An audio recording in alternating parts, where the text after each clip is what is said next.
ना कोई, जय सुख में सुमरण करे, तो दुख कहे को होवे। सुख में सुमरण किया नहीं, दुख में करते याद, कहे कबीरता दास की, फिर कौन सुने फरियाद। राम नाम रटते रहो, जब तक घट में प्राण, कबहू तो दीन दयाल के, बनक पड़ेगी कौन। मानुष जन्म पाए के जो नहीं रटे हरि नाम, जैसे कुआ जल बिना, बनवाया क्या काम। राम रटत कन्या भली, साकेट भलो न पूत, छेरी के गल में गलथना, जिसमें दूध ना मूत। राम रटत कोड़ी भलो, चू चू पड़े जो चाम, वो सुंदर शरीर किस काम का, जा मुख नाही नाम। राम रटत दारिद्र भलो, टूटी घर की छान, वो सुंदर महल किस काम के, जहाँ भक्ति नहीं भगवान। जिव्या तो वाए भली, जो रटे हरि नाम, नहीं तो काट फेंक दियो, ये मुख में भलो ना चाम। पुण्यात्मा परमात्मा परमेश्वर स्वयं आकर के हमें चेताते हैं, ये समझाने की चेष्टा करते हैं कि प्रथम तो ये मनुष्य जीवन बहुत ही दुर्लभ है, बहुत कठिनता से प्राप्त होता है। और मनुष्य जीवन पाकर के जो परमात्मा की भक्ति नहीं करते हो, तो फिर आपका मनुष्य जीवन व्यर्थ है। जैसे कुआ जल बिना, फिर बनवाया क्या काम।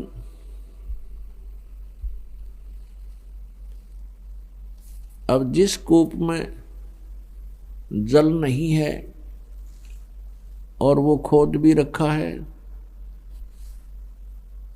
उसके पक्का स्ट्रक्चर भी बना रखा है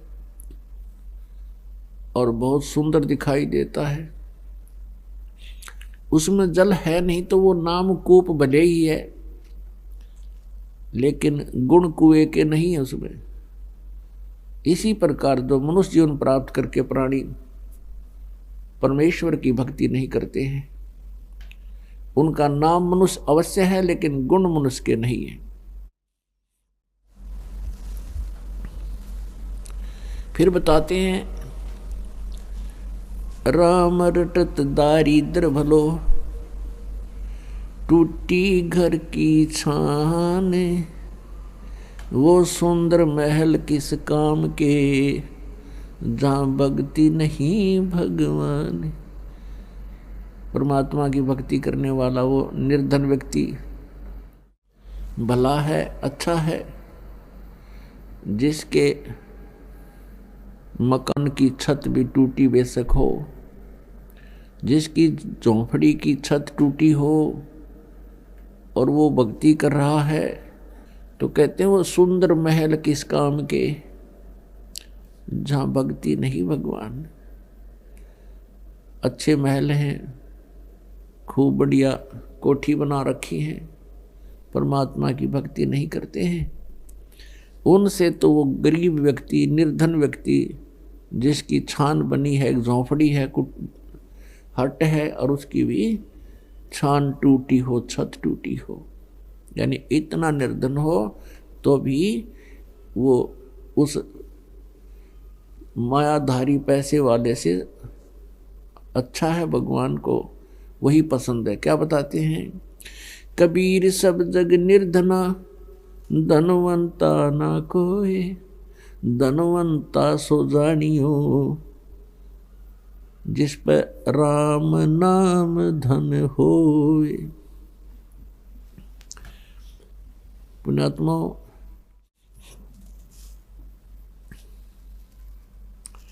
परमेश्वर खुद सारी सृष्टि के रचनहार हैं, सबके पालनहार हैं कबीर साहिब जी, परमेश्वर परम पूज्य कबीर साहिब जी। और वो काशी में बनारस में आए, एक जुलाहे के यहाँ रहने लगे। परवरिश की लीला जुलाहे के घर पर हुई और ऐसे निर्धन के अपना कपड़े की बुनाई करते मेहनत मजदूरी करते थे और उस कपड़े के बुनने से जो मेहनताना मिलता था उसी से अपना गुजारा करते थे। एक झोंपड़ी में रहते थे, कुटिया में, और अपना भक्ति भी करते थे, प्रचार भी करते थे, उसी में से दान भी, धर्म भंडारे भी करते थे। वो क्यों ऐसा करते थे? वो हमें ये उदाहरण देने के लिए लीला करते प्रत्येक युग में कि परमात्मा की भक्ति के लिए ना तो कोई जाति या मजहब बाधक नहीं है, परमात्मा की भक्ति में सेठ होना आवश्यक नहीं है, भक्ति के लिए एक मनुष्य जीवन होना पर्याप्त है। मनुष्य जीवन के बाद फिर परम संत मिलना अनिवार्य है, अति आवश्यक है। परम संत मिलने के बाद फिर भक्ति आप किसी तरह भी, चाहे आपके पास पैसा है, सेठ है, कोई राजा है, अच्छी बात है, वो भक्ति करता तो बहुत ही अच्छा, वो भी अच्छा है। और ऐसा निर्धन भी भगवान की भक्ति करता है तो वो भी भगवान को उतना ही प्रिय है।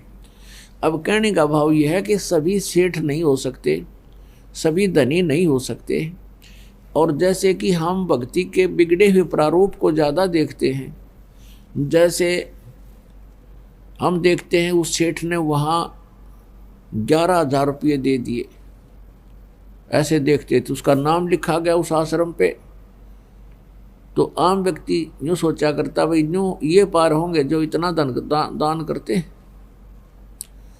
किसी ने धर्मशाला बनवा दी, उसका नाम लिखा हुआ है, किसी ने कितना कुछ दान कर दिया, किसी ने कुछ कर दिया, तो हम ये सोचा करते थे इन्हीं का नंबर है, ये पार होंगे। लेकिन परमात्मा कहते हैं दान वित्त समान है, आपकी क्षमता के अनुसार दान कीजिए, वही पर्याप्त है। जैसे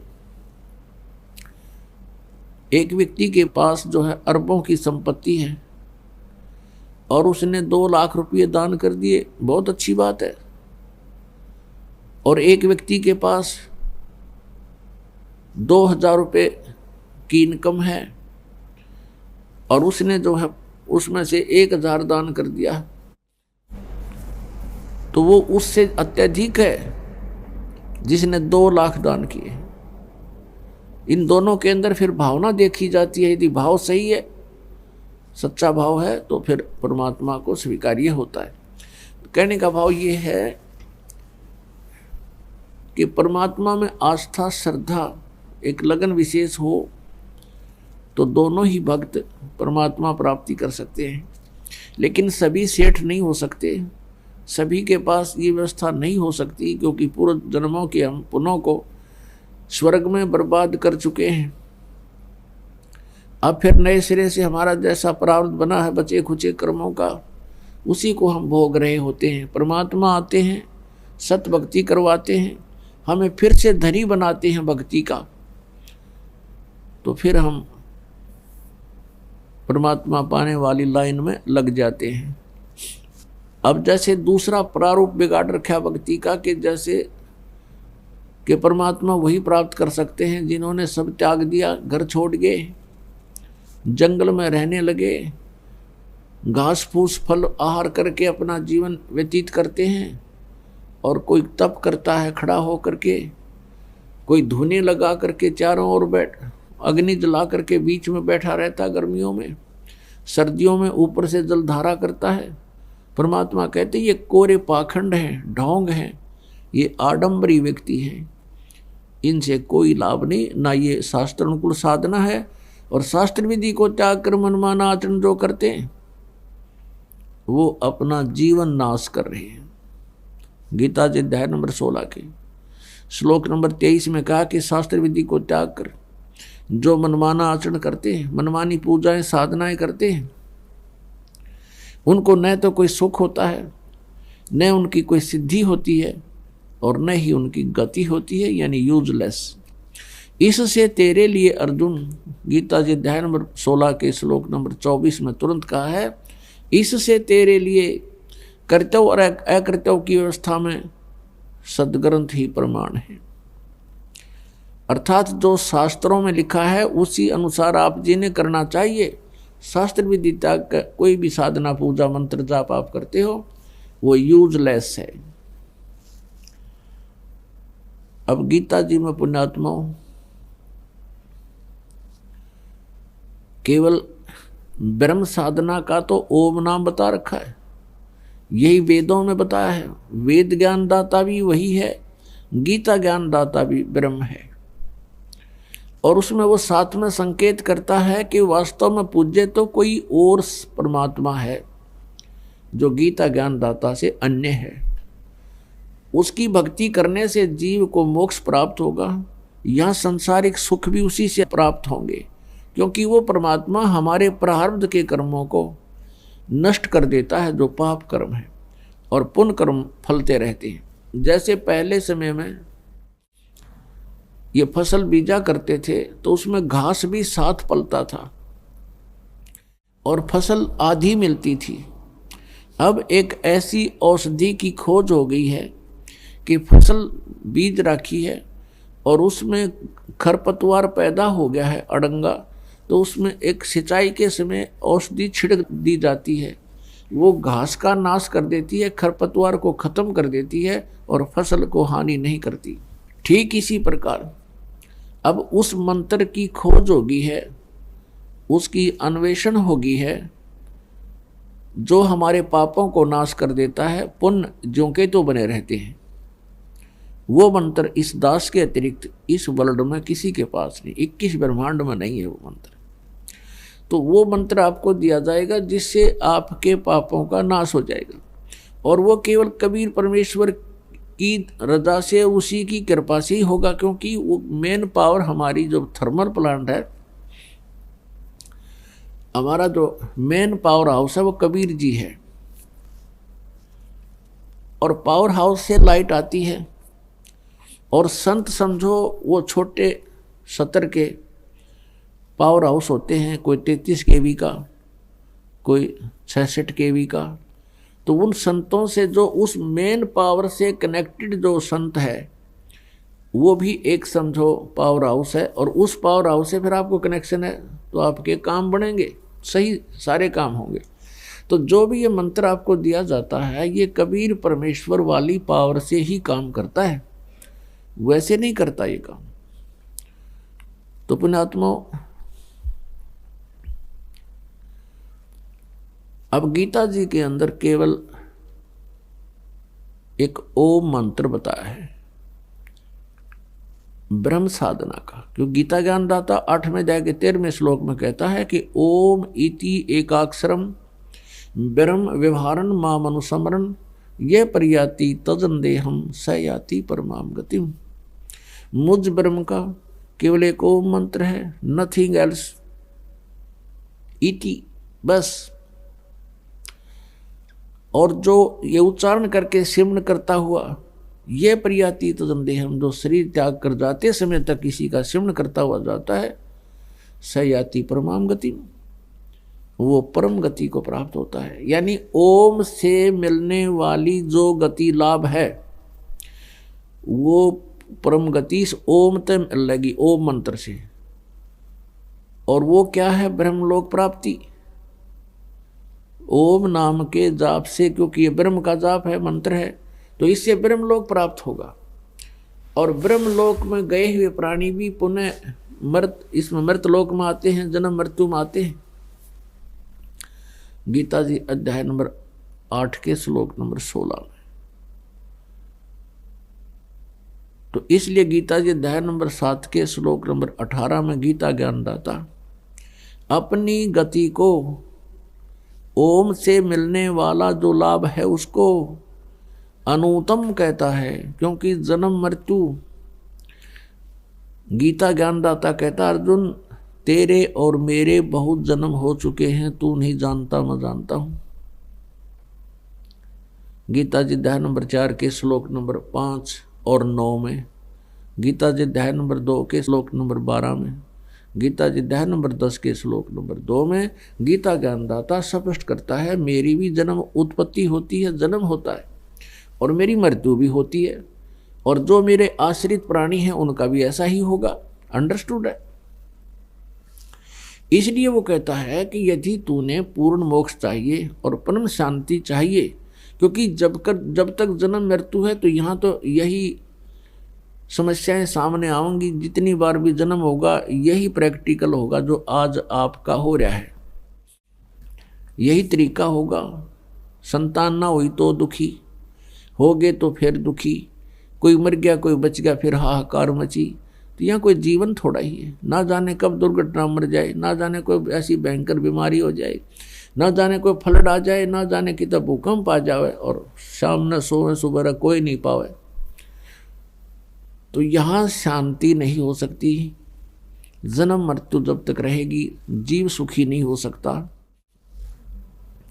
एक स्थान ऐसा बताया परमेश्वर ने आकर के स्वयं, अभी तक तो हम स्वर्ग तक की जानकारी रखते थे, जितने भी ऋषि महर्षि थे स्वर्ग से ऊपर नहीं जानते थे। उस परमेश्वर ने आके बताया कि एक परम स्थान है सतलोक, सचखंड, जहाँ जाने के बाद साधक फिर लौट कर कभी नहीं आते। वहाँ जरा मरण नहीं है, जरा माने बुढ़ापा, और मरण में मृत्यु, वहाँ जन्म और मृत्यु नहीं है। तुम वहीं रहा करते थे पहले, अपनी गलती से आप यहाँ आ चुके हो। अब यहाँ से ये काल तुम्हें जाने नहीं देता, मिसगाइड किए हुए है, आपको यहाँ धोखा देकर रोका हुआ है, बाई फोर्स रोका हुआ है, आपसे संतानों उत्पत्ति करवाता है। और जब संतान उत्पत्ति हो जाती है तो हम ये कहते हैं ये मेरा है, ये मेरा है, ये मेरा है। और जब मृत्यु हो जाती है काल कहता चल अब ये मेरा है, अब तू जा धक्के खा कहीं पर। अब जो मनुष्य जीवन से कार्य हमने करना होता है उसको ये नहीं करने देता है, और करने देता है तो नकली गीते करो, जैसे पहाड़ों पर चढ़ जाओ, वहाँ दर्शन करके आओ, धक्के खाओ खूब, कोई प्रॉब्लम नहीं। और जब ये सतलोक आश्रम बरवाला की तरफ चलने लगते हैं 100 बाधाएं पैदा कर देता है, 100 शंकाएं पैदा कर देता है, वहाँ ऐसा कैसा है, ऐसे कैसे है। और वहाँ हम भटका करते थे, कभी मन में शंका नहीं आई कि यहाँ क्यों आए, यहाँ क्या रखा इन पत्थरों में, क्योंकि वो काल प्रेरित थे हम।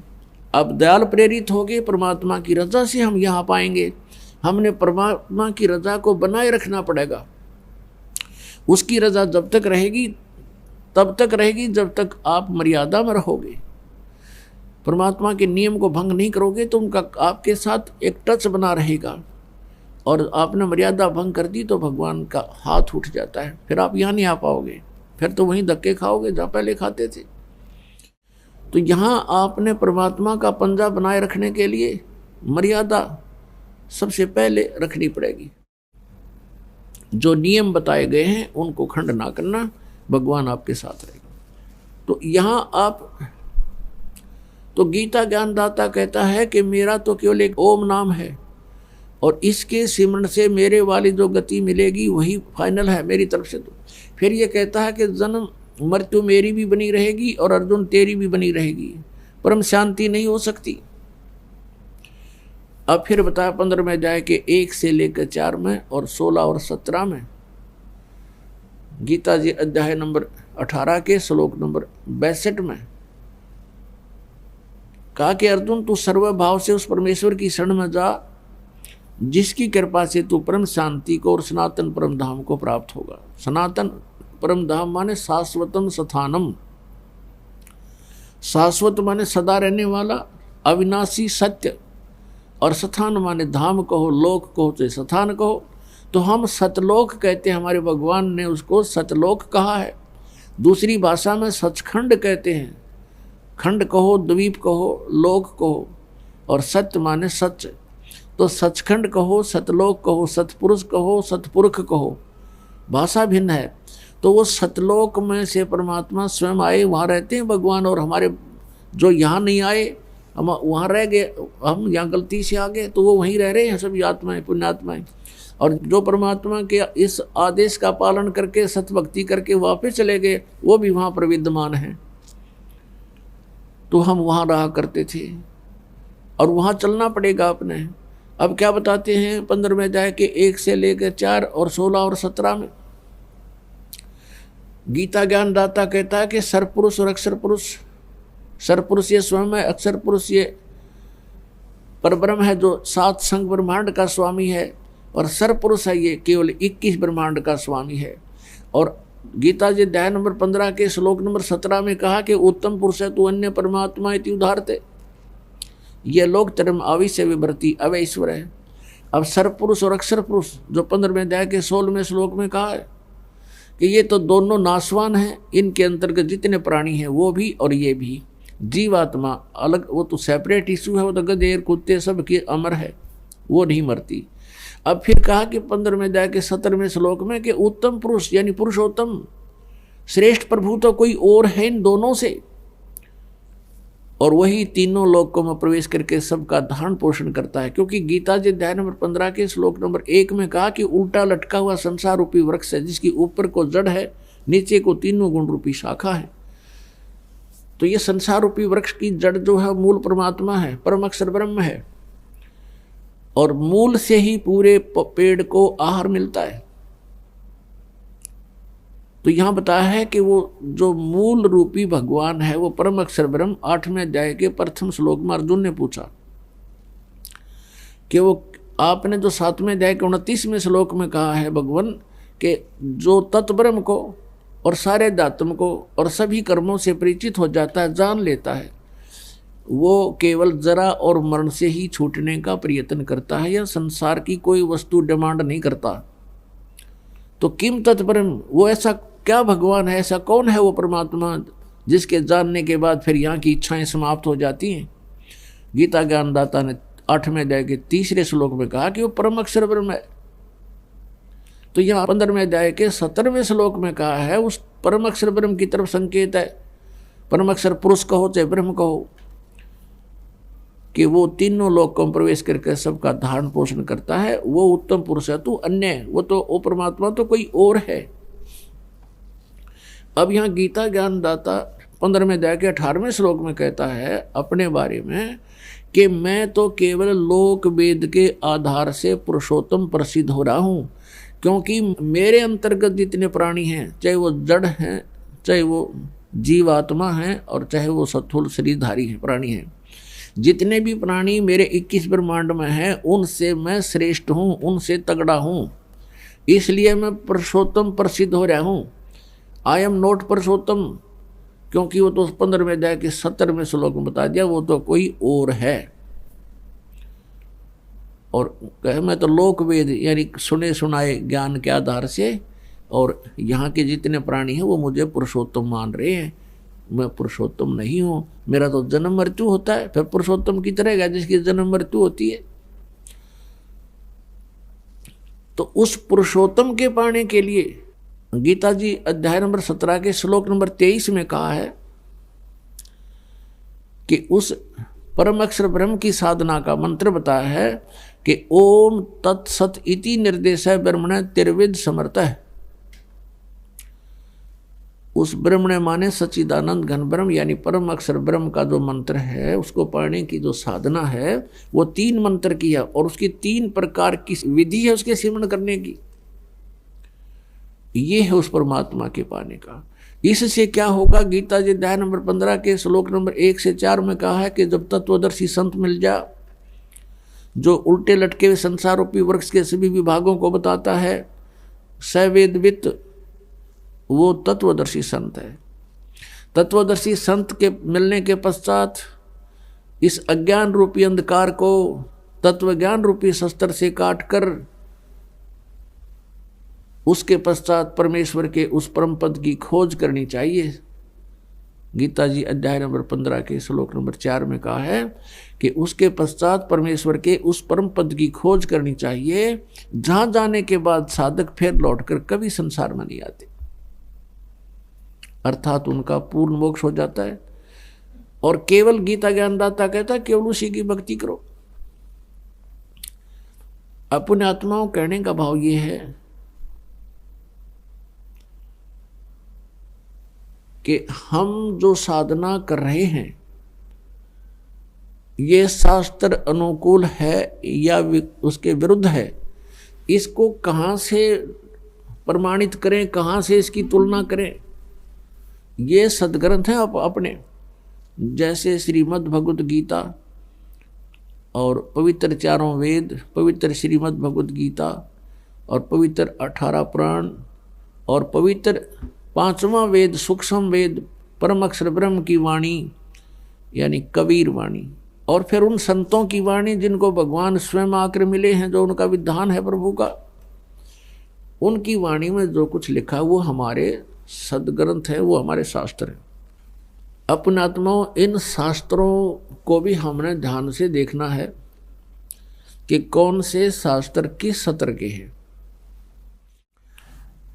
जैसे गीता जी और वेदों में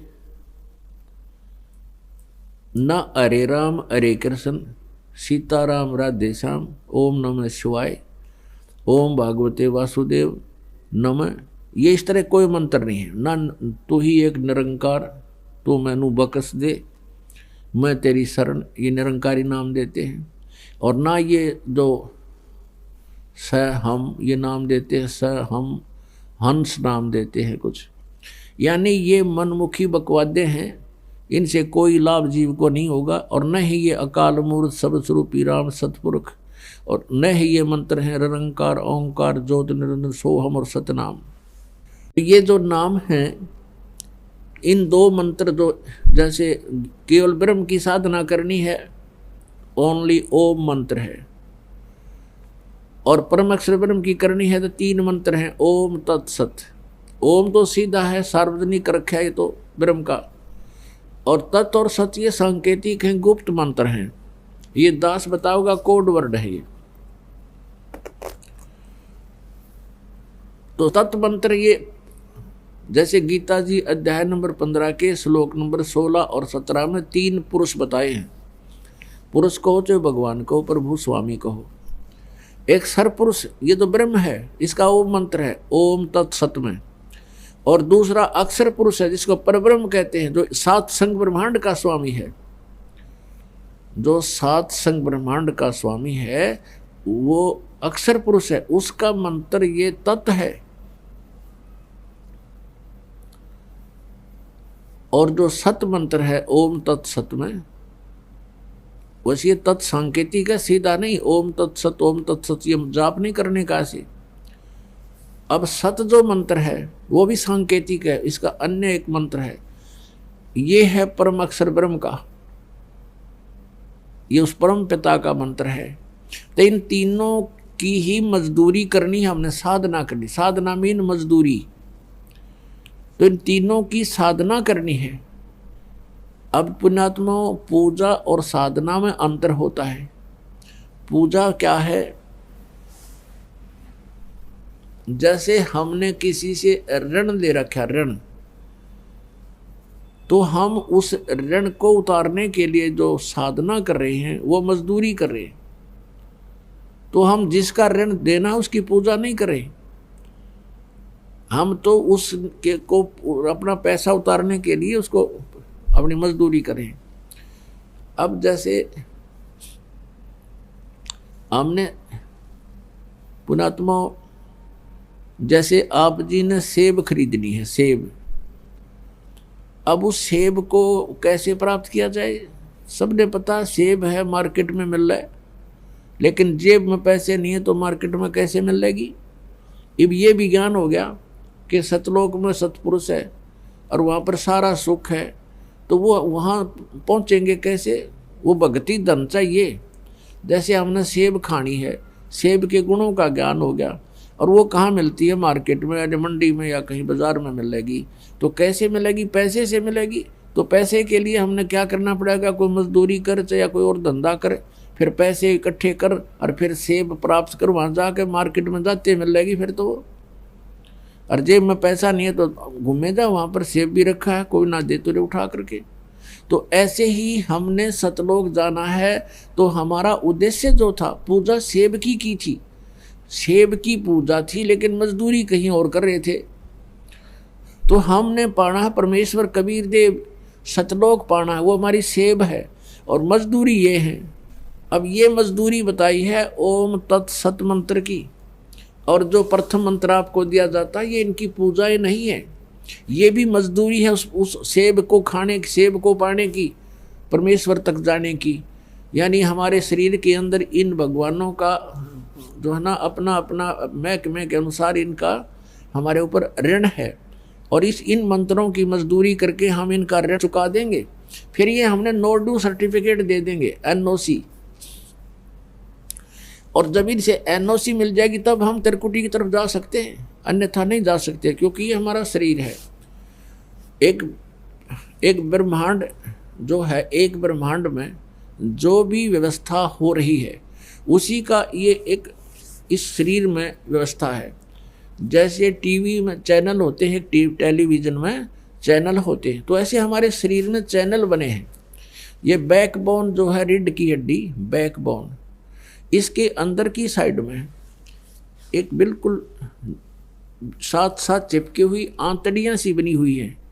नीचे जो यहाँ बैकबोन, ये रीढ़ की हड्डी समाप्त होती है नीचे गुदा के पास, तो इससे 2 उंगल ऊपर इस रीढ़ की हड्डी जहाँ एंड होता है, इससे 2 उंगल ऊपर एक मूल कमल है, और मूल कमल में गणेश जी का अधिपत्य, उसका ऑफिस है, ये समझो। और उसकी ऑफिस का जो ऋण हमने उतारना है उसकी मजदूरी अलग बता रखी है, मंत्र आपको दे रखे।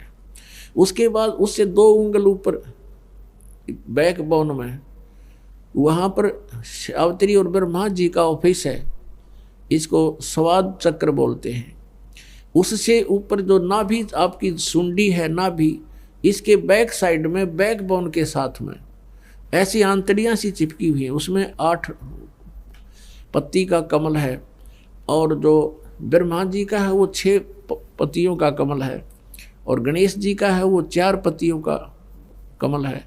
और फिर हम यहाँ हृदय कमल, हृदय ये हार्ट नहीं, हृदय का अर्थ मध्य भी होता है।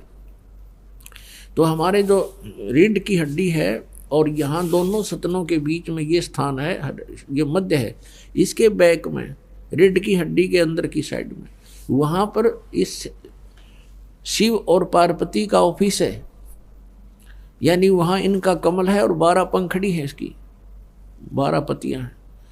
और ये कंठ कमल, ये कंठ है यहाँ नहीं, इसके बैक में रीढ़ की हड्डी के अंदर की तरफ, वहाँ इस दुर्गा जी का कमल है जिसमें 16 पंखड़ियाँ हैं।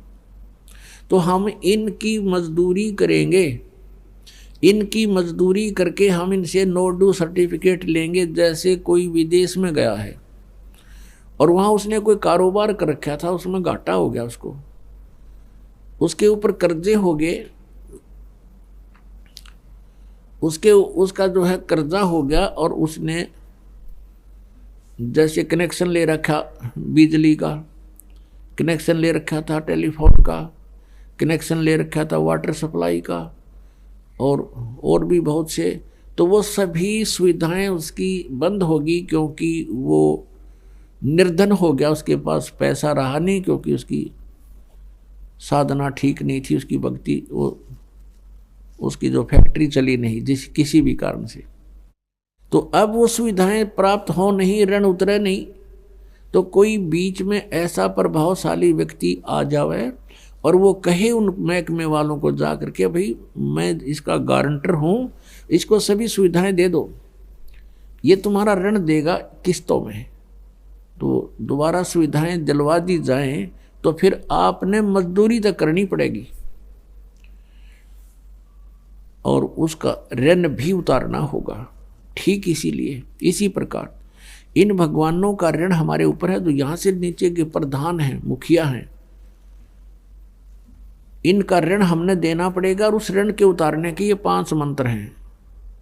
गुरु ग्रंथ साहिब में जो जिक्र है 5 मंत्रों का, वेदों में भी है, नाम स्पष्ट नहीं है उनमें, 5 मंत्र, 7 मंत्र, 3 मंत्र, उसमें भी ऐसा प्रमाण है। उसके लिए बता रखे हो तत्वदर्शी संत ही बता सकता है और किसी को पता नहीं। तो ये 5 मंत्र हैं जो आपको प्रथम मंत्र में दिए जाते हैं, फर्स्ट एंड लास्ट छोड़ के। बीच बीच के जो 5 मंत्र ये है वो पंच मंत्र, और इनके जाप से आपको जब ये आत्मा हृदय में रहती है, हृदय कमल में, और वहां से फिर ये नीचे को चलती है मूल कमल में। मूल कमल में जाएगा तो वहां से फिर जब त्रिकुटी पर चलने का समय आएगा, जब प्राण हमारे पूरे हो जाएंगे यानी शरीर अंत होगा, फिर ये आत्मा सबसे पहले मूल कमल में जाएगी और वहां इसका नो ड्यू सर्टिफिकेट तैयार पाओगा, क्योंकि इसने उसका कर्जा उतार रखा है भक्ति साधना मजदूरी करके। फिर ये पहुंचेगा दूसरे स्वाद चक्र में। पुण्यात्माओं, ये आध्यात्मिक ज्ञान है, और आप पहली, दूसरी, तीसरी, चौथी कक्षा के बच्चे हो, किसी ने 2 वर्ष हो गए, किसी ने 3 वर्ष, कोई 4 वर्ष, कोई 5 वर्ष, कोई 6 वर्ष। इस आध्यात्मिक ज्ञान को समझने में बहुत समय लगेगा।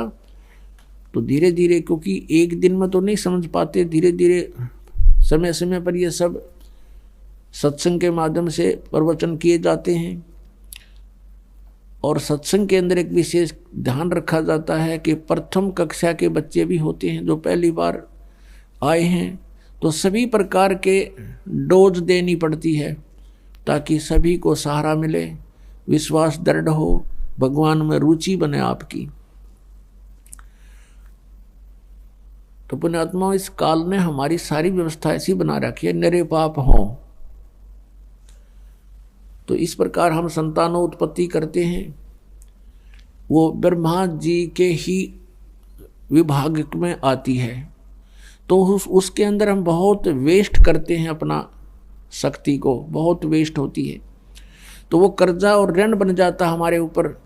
तो फिर इन मंत्रों के जाप से जब हम ब्रह्मा जी के वहाँ जाएंगे, तो फिर वो उस मंत्र के जाप से उस सभी पाप जो हमारा लोन हो गया था, हमारे वेस्टेज होगी थी, उसको वहाँ वो इस मंत्र से आपकी स्टोर होएगी, रीस्टोर होएगी, तो वहाँ वो हमें मुक्त कर देगा। फिर हम जाएंगे विष्णु जी के उस दरबार में, वहाँ भी फिर हमारा यहाँ नो ड्यू सर्टिफिकेट मिलेगा, क्योंकि आप उसका मजदूरी करके ऋण उतार चुके होगे। फिर आओगे हृदय कमल में, और वहाँ फिर आपको वो मंत्र दे रखा है, उसके जाप से आप फिर वहाँ से बरी हो जाओगे, वहाँ से नो ड्यू सर्टिफिकेट आपका तैयार पाओगा। और फिर कंठ कमल में आओगे, वो दुर्गा जी का भी आप मजदूरी करते हो, जाप करते हो, तो फिर आप यहाँ से लेकर यहाँ तक अब स्पष्ट साफ हो गए। इस प्रथम मंत्र से आपको यहाँ तक आने में सुविधा हो जाएगी, यानी यहाँ तक। अब यहाँ से फिर त्रिकुटी पर पहुँचना है। इन मंत्रों के जाप बिना और नीचे वाले भगवानों का नो ड्यू सर्टिफिकेट लिए बिना, नीचे वाले प्रधानों का, आप त्रिकुटी पर नहीं जा सकते, लाख जन्म भी। और जो ये नकली पंथ बताए हैं कि साढ़े गुरु जी तय बताते हैं कि सीधे त्रिकुटी पर ही पहुंचना हमने तय, हम तो सीधे त्रिकुटी से साधना शुरू करते हैं, नीचे वाले का हमने कोई लेना देना नहीं। ये है बकवाद, ये है लोकवेद दंत कथा मूर्ख बनाने वाली। त्रिकुटी कोई बरवाड़े का बस स्टैंड नहीं है, पैदल पहुंच जाओ, चाहे कोई साइकिल पर जाओ, चाहे वैसे चला जा। ये बालकों का खेल नहीं है, मनुष्य जीवन को बर्बाद करना कोई समझदारी नहीं है। ऐसे नकली संतों के पास बैठकर, चलो जब तक नहीं ज्ञान था, गलती हो ही रही थी, हमसे भी हो रही थी, आपसे भी हो रही थी, और अब तो ये क्लियर हो चुका है, ये स्पष्ट है आपके समक्ष। इसको जानकर, इसको समझकर, और फिर भी आप उन्हीं से चिपके हुए हो। उसके विषय में परमात्मा कहते हैं, जान बूझ साची तजें और करें झूठ तहने, और ताकि संगत है प्रभु सपने में भी ना दे। चातुर प्राणी चोर हैं, ये मूड मुग्ध हैं ठोठ, संतों के निकाम के उनको दो गलजोट। अब फिर हम आएंगे त्रिकुटी पे। अब तिरकुटी एक इंटरनेशनल एयरपोर्ट जानो, अंतर्राष्ट्रीय हवाई अड्डा जैसे पालम का है हिंदुस्तान में, दिल्ली में पालम, तो वहाँ से सभी देशों को फ्लाइट जाती हैं और वहाँ एयरपोर्ट पर यानी तिरकुटी पर पहुँचने से पहले हमारा टारगेट होता है कहाँ जाना है। वहाँ तो जाकर टिकट लेनी होती है या पहले बुक करा रखी होती है, पासपोर्ट पहले बनवाना होता है और उस देश का नो डू सर्टिफिकेट आपके पास होना अनिवार्य है। उनकी परमिशन होकर ही आप वहाँ जाते हो। फिर तिरकुटी पर आने के बाद आपको, अब जैसे कई भक्त असमंजस में गिर जाते हैं क्योंकि पुण्यात्माओं इतना समय आपके पास नहीं होता कि आप सभी सत्संग अटेंड कर सको और प्रत्येक सत्संग में ये बताया भी नहीं जा सकता, रह कर एक ही बात को रिपीट भी नहीं किया जा सकता। और लेकिन दास की भरसक कोशिश रहती है कि समय समय पर प्रत्येक पहलू पर प्रकाश डालूं और बहुत बार डालूं, लेकिन बहुत बार डालूं तो भी आप नहीं पहुंच पाते किसी कारण से। कोई सुबह आता है, कोई शाम को आता है और हो सकता है उस समय वो प्रकरण उसको ना उपलब्ध हो और हो सकता है कई सत्संग भी निकल जाएं ऐसे ही। तो फिर भी उसके लिए आप जी सीडी ले सकते हो, उनसे देखिए सुनिए। और आजकल तो परमात्मा ने बहुत अच्छी टेक्निक दी है, एक छोटी सी चिप होती है उसमें 40-40 घंटे का सत्संग आ जाता है। लेकिन समय तो निकालना ही पड़ेगा। यहाँ निकालो चाहे घर पे बैठ कर सुनो, वो सुनना पड़ेगा क्योंकि हमने जो अज्ञान सुना वो भी बहुत सुन रखा, थोड़ा नहीं, बहुत जन्मों से सुनते आ रहे। तो अब हम जैसे कई भक्त कहते हैं कि पहले मंत्र में सभी आपने इन देवताओं के ही मंत्र दे रखे हैं और फिर कहते हो कि इनके फोटो नहीं रखने। एक भक्त काशी से आया था, दूसरा सतनाम भी प्राप्त जब उसको हुआ तो उसने कहा जी ये तो वो उठ पटांग बातें हैं सारी, वही मंत्र वहाँ थे वही मंत्र यहाँ 2 दे दिए, इससे क्या लाभ हुआ। और उधर से कहते हो इनको नहीं रखना, तो उसको लाभ हो नहीं रहा क्योंकि उसके मन में दोष था। उसको समझाने की भी चेष्टा की कि तू बात सुनो। अब जैसे एक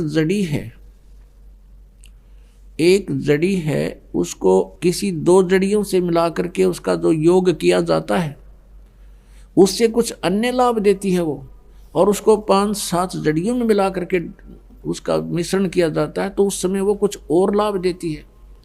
रही बात फोटो रखने की, जैसे आप एक पति भर्ता स्त्री होती है वो अपने पर्स में केवल अपने पति का ही फोटो रख सकती है, दूसरे का नहीं। बाकी अनादरणीय नहीं है, अन्य भी हैं, सबको प्रणाम करें। अगर कहीं फोटो लगे हैं तो दूसरी बात, वो फोटो दूसरी बात है, लेकिन जहाँ पूजा स्थल हो वहाँ पर आप अपने मालिक के अतिरिक्त अगर किसी का फोटो रखते हो तो आपके हृदय में पतिव्रता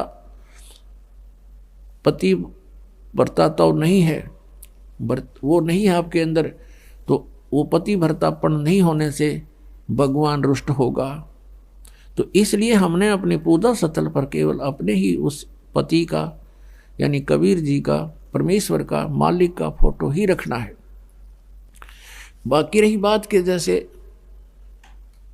वो आपको बताई दिया कि जब उन्हीं मंत्रों को, उसी जड़ी को हम कई जड़ियों मिलाकर उसका प्रयोग करते हैं तो उसका कुछ अन्य लाभ होता है, और 2 को मिलाकर करते हैं तो उसका कुछ अन्य लाभ होता है। तो ऐसे इनको समझो, क्योंकि जैसे पुण्यात्मा भोजन आटा वही है, गेहूं वही है, और उनको अलग अलग से बनाकर प्रयोग करते हैं तो कुछ आइटम अलग बन जाते हैं, टेस्ट भी अलग होता है। जैसे घी और रोटी वैसे खा लें, उसमें बूरा डाल लें, हलवा बनावे तो और न्यारा ही टेस्ट बन जाता है। तो ऐसे ही बात है इस गुण की कि जैसे कोई औषधि है, यही समझो इसका उदाहरण, ये बहुत ही फिट है। अब क्या होता है, जैसे हम त्रिकुटी पर आ जाते हैं तो त्रिकुटी तक तो ये जो लाभ हमें प्रथम मंत्र का था, ये यहाँ तक ले आया आपको। अब त्रिकुटी पर पहुँचेंगे, त्रिकुटी यहाँ नहीं है, यहाँ तो बताई जाती है कि इसके बिल्कुल बैक में, इन दोनों भावों के बीच में, यहाँ बैक में यहाँ एक बनी हुई है नाड़ी सी है। तो वहाँ त्रिकुटी पर जाने के बाद वहाँ आपका अकाउंट होगा सतनाम का। अब सतनाम क्या है? 2 अक्षर का। जैसे गुरु ग्रंथ साहिब में लिखा है कि 2 अक्षर का भेद बतावे, सोए गुरु पूरा कहावे। वो 2 अक्षर कौन से हैं? एक तो ओम है, एक ये तत् है। ओम तत् सत में जो 3 मंत्र हैं, ये ओम और तत् वो सांकेतिक है, ये दोनों मिलकर सतनाम बन जाता है। इनके सेवन की विधि भी भिन्न भिन्न है। तो जो ओम नाम है सतनाम के अंदर, इसको हम त्रिकुटी पर देंगे। ये ब्रह्म का जाप है। हम क्या करते रहे अभी तक? ओम नाम का जाप करते थे ऋषि महर्षि पहले, और कोई जाप नहीं करते थे, वो केवल ब्रह्म साधना करते थे। अब उनको कंप्लीट ज्ञान तो था नहीं, जैसा काल ने उनको भ्रमित किया, तो ओम नाम के जाप से वो ब्रह्मलोक में चले जाते थे। ब्रह्मलोक में हजारों युगों तक वो वहाँ उन पुण्यों ओम नाम के कमाई के भक्ति के आधार से, धन के आधार से वहाँ हजारों युगों तक स्वर्ग में मौज मस्ती करते थे। उन स्वर्ग में क्या है, जो यहाँ पृथ्वी पर बकवाद उपलब्ध नहीं है, वो बकवाद वहाँ पर हैं।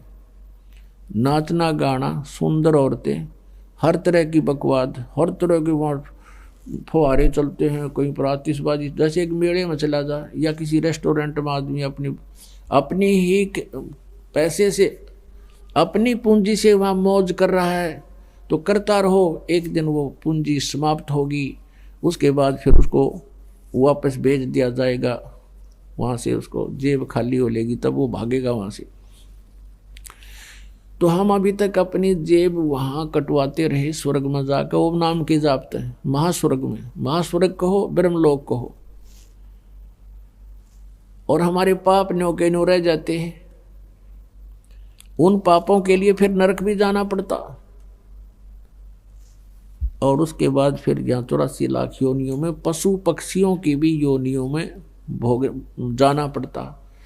तो हम क्या करते रहे? ओम नाम के जाप को, उसके भक्ति धन को स्वर्ग में, महास्वर्ग में, ब्रह्मलोक में नष्ट करते रहे, और काल के जाल में फिर मृत्यु और जन्म में फिर से आ जाते हैं।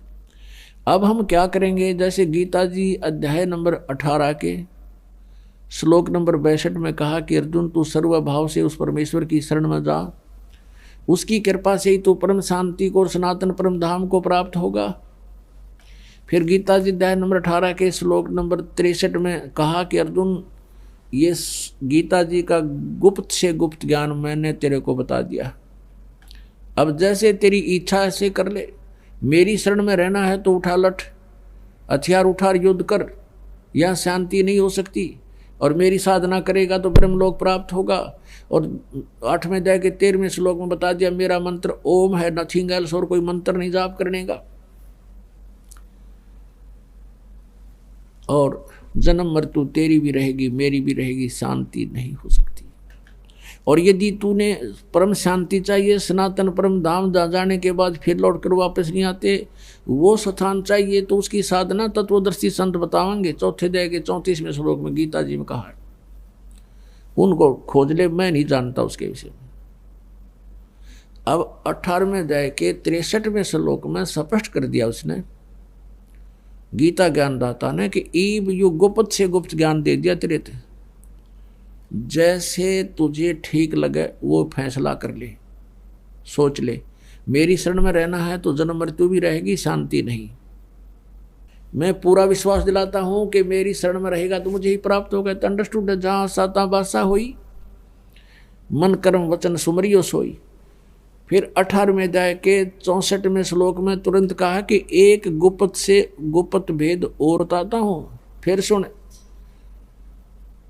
कि वो परमात्मा जिसके विषय में 18वें अध्याय के 62वें श्लोक में और 15वें अध्याय के 17वें श्लोक में, 1 से 4 श्लोक में 15वें अध्याय के में बताया है कि उस परमेश्वर की शरण में वो है ना, वो मेरा भी इष्ट देव है। इष्ट में असी दृढ़म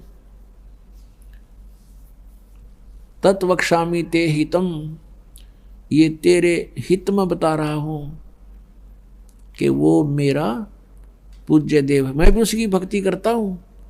यानी एक गुप्त से गुप्त भेद तो बता दिया 18वें अध्याय के 64वें श्लोक में, 63वें में कि गीता का ज्ञान गुप्त से गुप्त ये दे दिया। दूसरा गुप्त से गुप्त एक भेद और बताऊं कि ये मेरा भी पूज्य देव है, मैं इसकी भक्ति करता हूं।